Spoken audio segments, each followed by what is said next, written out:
ரெண்டாவது சமையலில் பார்த்தீங்கன்னா ஒரு சூப்பரான சட்னி ரெசிபி தான் ஃப்ரெண்ட்ஸ் பண்ணுறேன். இந்த சட்னி பார்த்தீங்கன்னா இட்லி தோசைக்கெலாம் சைடு வச்சு சாப்பிட்டு ரொம்ப அருமையாக இருக்கும். ரொம்ப ஈஸியான மெத்தடில் இந்த சட்னி எப்படி செய்யலாம் வாங்க வீடியோவில் போய் பார்க்கலாம். வீடியோக்குள்ளே பார்க்க வேண்டியது வரைக்கும் நீங்கள் அமினா சமைச்சல் சப்ஸ்கிரைப் பண்ணிக்கலாம். சப்ஸ்கிரைப் பண்ணிக்கோங்க. மிக்ஸி ஜாரில் வறுத்த வேர்கடலை தோல் நீக்கி வச்சுருக்கேன். இது 1/2 கப் அளவுக்கு சேர்த்துக்கங்க. இது கூட 3/4 கப் அளவுக்கு தேங்காய். இது கூட 2 பல்லு பூண்டு எடுத்துக்காங்க. குட்டியாக இருக்கிறக்காண்டி நான் பார்த்திங்கன்னா 4 எடுத்துருக்கேன். ஒரு சின்ன துண்டு இஞ்சி. காரத்துக்கு ஏற்ற மாதிரி நீங்கள் வரமிளகா சேர்த்துக்கங்க. நான் பார்த்திங்கன்னா 5 வரமிளகா ஆட் பண்ணியிருக்கேன். இது கூட பார்த்திங்கன்னா கொஞ்சமாக உப்பு,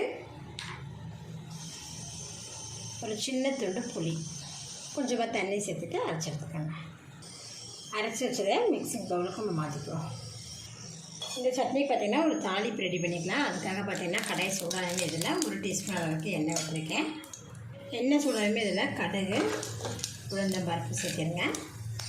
இது பொரியும் போது கொஞ்சமாக வரமிளகா பார்த்திங்கன்னா கிள்ளி போட்டு வச்சுருக்கேன். கூடவே கொஞ்சமாக கருவேப்பிலையும் சேர்த்துக்கலாம். தாளிப்பை சட்னியில் ஆட் பண்ணிடுங்க.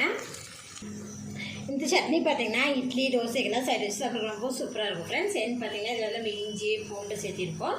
அது இல்லாமல் பார்த்திங்கன்னா புளிப்பு சுவைக்காக கொஞ்சமாக புளி ஆட் பண்ணியிருக்கோம். ஒரு டைம் நீங்கள் இது போல் செஞ்சு பாருங்கள் ஃப்ரெண்ட்ஸ், ரொம்ப நல்லாயிருக்கும். இந்த வீடியோ பிடிச்சினா லைக் பண்ணுங்கள். மறக்காமல் அமினா சமைச்சலை சப்ஸ்கிரைப் பண்ணிக்கோங்க. நன்றி.